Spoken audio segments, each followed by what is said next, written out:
accumulation of variation during reproduction. Inheritance from the previous generation provides both a common basic body design and also subtle changes in it for the next generation. The second generation will have differences that they inherit from the first generation as well as newly created differences. Depending on the nature of variations, different individuals would have different kinds of advantages. Bacteria that can withstand heat will survive better in a heat wave. Selection of variants by environmental factors forms a basis for evolutionary processes. Heredity. The most obvious outcome of the reproductive process still remains the generation of individuals of similar design. The rules of heredity determine the process by which traits and characteristics are reliably inherited. Inherited traits. A child bears all the basic features of a human being. However, it does not look exactly like its parents, and human populations show a great deal of variation. Rules for the inheritance of traits. Mendel's contributions. The rules for inheritance of such traits in human beings are related to the fact that both the father and the mother contribute practically equal amounts of genetic material to the child. This means that each trait can be influenced by both paternal and maternal DNA. Mendel worked out the main rules of such inheritance, and it is interesting to look at some of his experiments from more than a century ago. Gregor John Mendel. Mendel used a number of contrasting visible characters of garden peas, round wrinkled seeds, tall short plants, white violet flowers, and so on. He took pea plants with different characteristics, say a tall plant and a short plant produced progeny from them, and calculated the percentages of tall or short progeny. Mendelian experiments test this by getting both the parental tall plants and these F1 tall plants to reproduce by self-pollination. Single copy of capital T is enough to make the plant tall, while both copies have to be small t for the plant to be short. Traits like capital T are called dominant traits, while those that behave like small t are called recessive traits. Sex determination. In some animals, the temperature at which fertilized eggs are kept determines whether the animals developing in the eggs will be male or female. In other animals, such as snails, individuals can change sex, indicating that sex is not genetically determined. However, in human beings, the sex of the individual is largely genetically determined. The genes inherited from our parents decide whether we will be boys or girls. But so far, we have assumed that similar gene sets are inherited from both parents. The explanation lies in the fact that all human chromosomes are not paired. Most human chromosomes have a maternal and a paternal copy, and we have 22 such pairs. But another one pair, called the sex chromosomes, is odd in not always being a perfect pair. Women have a perfect pair of sex chromosomes that are XX, but men have a mismatched pair in which one is normal sized X while the other is a short one called Y. So, women are XX while men are XY. The sex of the children will be determined by what they inherit from their father. A child who inherits an XX chromosome from her father will be a girl, and one who inherits a XY chromosome from him will be a boy. Evolution.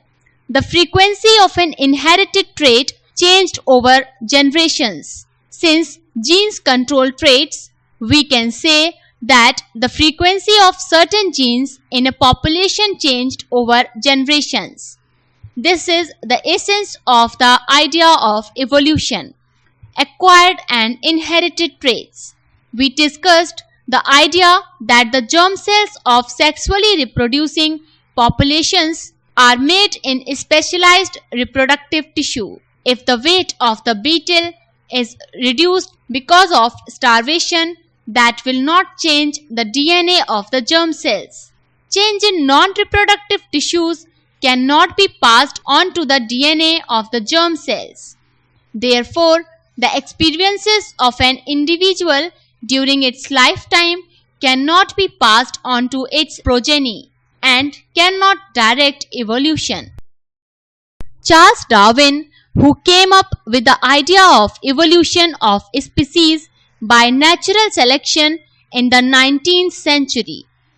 Darwin's theory of evolution tells us how life evolved from simple to more complex forms. He proposed the survival of the fittest theory for evolution. According to this theory, only those organisms can survive in nature who are suitable to their environment. Jean-Baptiste Lamarck proposes theory of use and disuse of organs in his book Philosophie Zoologique. Concept of this theory is organisms undergo changes to perfectly adapt themselves to their environment, and the changes thus acquired are passed to the next generation. The main features of the theory are internal vital force, that is ethereal fire, perfecting principle, that is fitness of design, change in environment, new needs, that is doctrine of desires or appetency, use and disuse of organs, inheritance of acquired characters, isolation.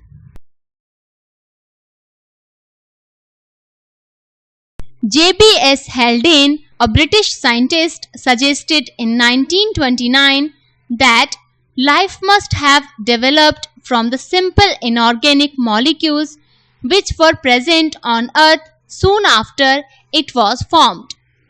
He speculated that the conditions on Earth at that time, which were far from the conditions we see today, could have given rise to more complex organic molecules that were necessary for life. The first primitive organisms would arise from further chemical synthesis. Stanley L. Miller and Harold C. Urey in 1953 assembled an atmosphere similar to that thought to exist on early Earth. This had molecules like ammonia, methane, and hydrogen sulfide, but not oxygen, over water. This was maintained at a temperature just below 100 degrees Celsius, and sparks were passed through the mixture of gases to simulate lightning. At the end of a week, 15% of the carbon from methane had been converted to simple compounds of carbon, including amino acids, which make up protein molecules. So, can life arise afresh on Earth even now? Speciation. What we have seen so far is microevolution. That means that the changes are small even though they are significant. Also, they simply change the common characteristics of a particular species. Over generations, genetic drift will accumulate different changes in each subpopulation. Also, natural selection may also operate differently in these different geographic locations. Thus, for example, In the territory of one subpopulation, crows are eliminated by eagles. But this does not happen for the other subpopulation, where crow numbers are very high. Together, the processes of genetic drift and natural selection will result in these two isolated subpopulations of beetles becoming more and more different from each other. Eventually, members of these two groups will be incapable of reproducing with each other even if they happen to meet.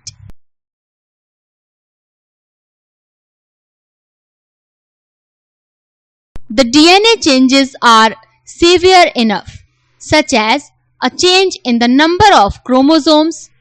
Eventually, the germ cells of the two groups cannot fuse with each other. Evolution and classification. Similarities among organisms will allow us to group them and then study the groups. For this, which characteristics decide more fundamental differences among organisms? Characteristics are details of appearance or behavior. In other words, a particular form or a particular function. That we have 4 limbs is a characteristic. That plants can do photosynthesis is also a characteristic. Some basic characteristics will be shared by most organisms. The cell is the basic unit of life in all organisms. The characteristics in the next level of classification would be shared by most but not all organisms. The more characteristics two species will have in common, the more closely they are related. And the more closely they are related, the more recently they will have had a common ancestor. As example, a brother and a sister are closely related. They have common ancestors in the first generation before them, namely their parents. A girl and her first cousin are also related, but less than the girl and her brother. This is because cousins have common ancestors, their grandparents, in the second generation before them, not in the first one. We can now appreciate that classification of species is in fact a reflection of their evolutionary relationship. We can thus build up small groups of species with recent common ancestors, then supergroups of these groups with more distant common ancestors, and so on. In theory, we can keep going backwards like this until we come to the notion of a single species at the very beginning of evolutionary time, tracing evolutionary relationships. Characteristics in different organisms would be similar because they are inherited from a common ancestor.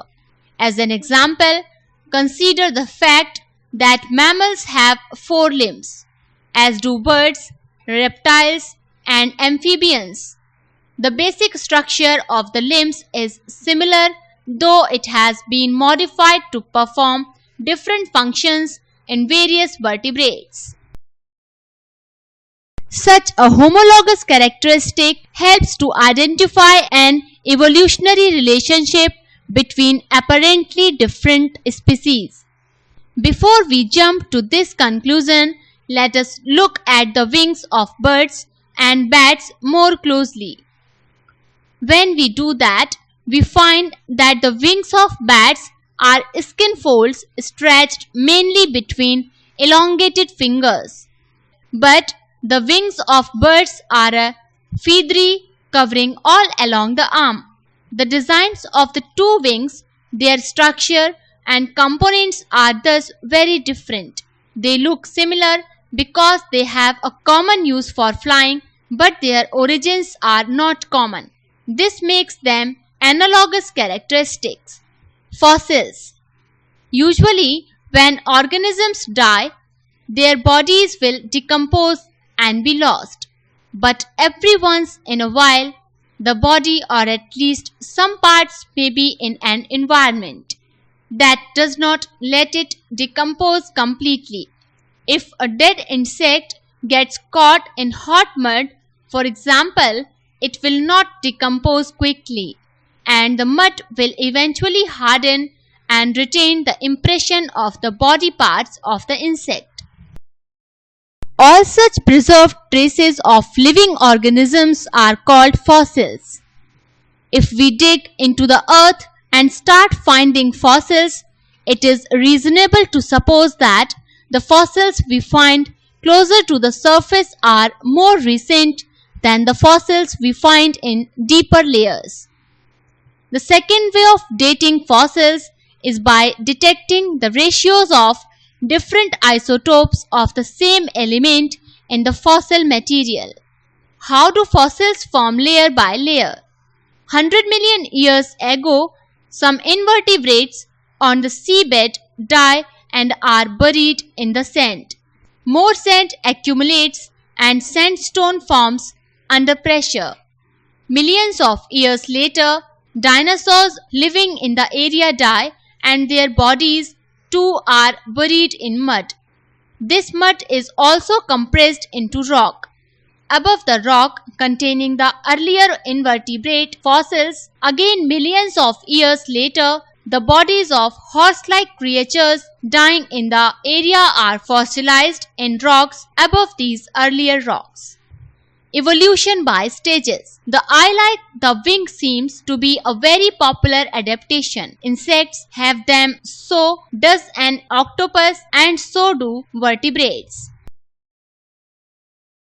And the structure of the eye in each of these organisms is different for them to have separate evolutionary origins. Also, a change that is useful for one property to start, which can become useful later for quite a different function, such as feathers can start out as providing insulation in cold weather, but later they might become useful for flight. In fact, some dinosaurs had feathers, although they could not fly using the feathers. Birds seem to have later adapted the feathers to flight. This of course means that birds are very closely related to reptiles since dinosaurs were reptiles. It is all very well to say that very dissimilar looking structures evolved from a common ancestral design. It is true that analysis of the organ structure in fossils allows us to make estimates of how far back evolutionary relationships go. The wild cabbage plant is a good example.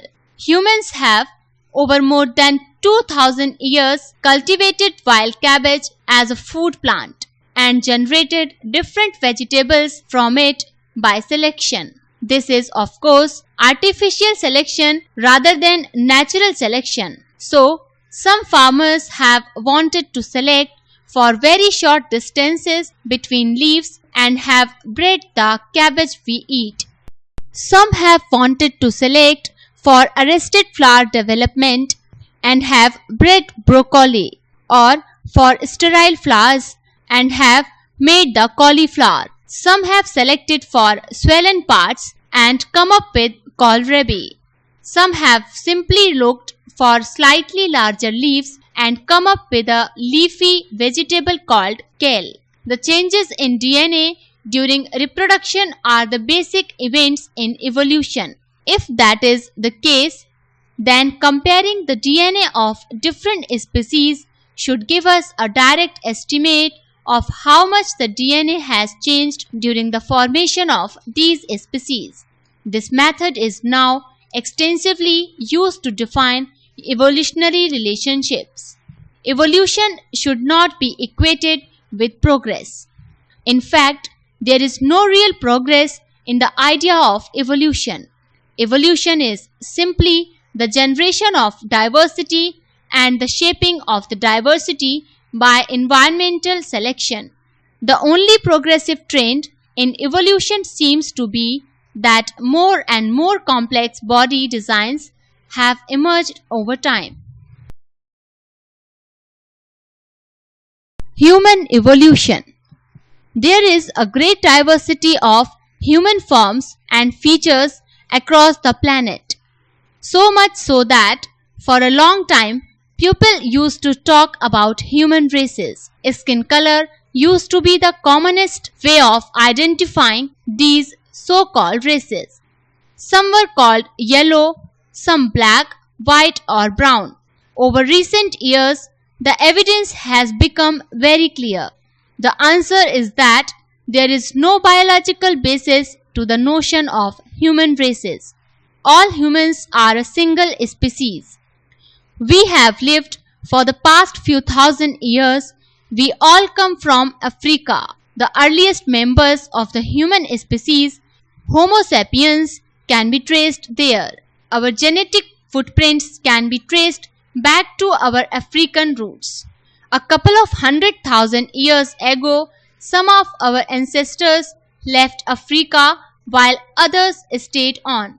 While the residents spread across Africa, the migrants slowly spread across the planet, from Africa to West Asia, then to Central Asia, Eurasia, South Asia, East Asia.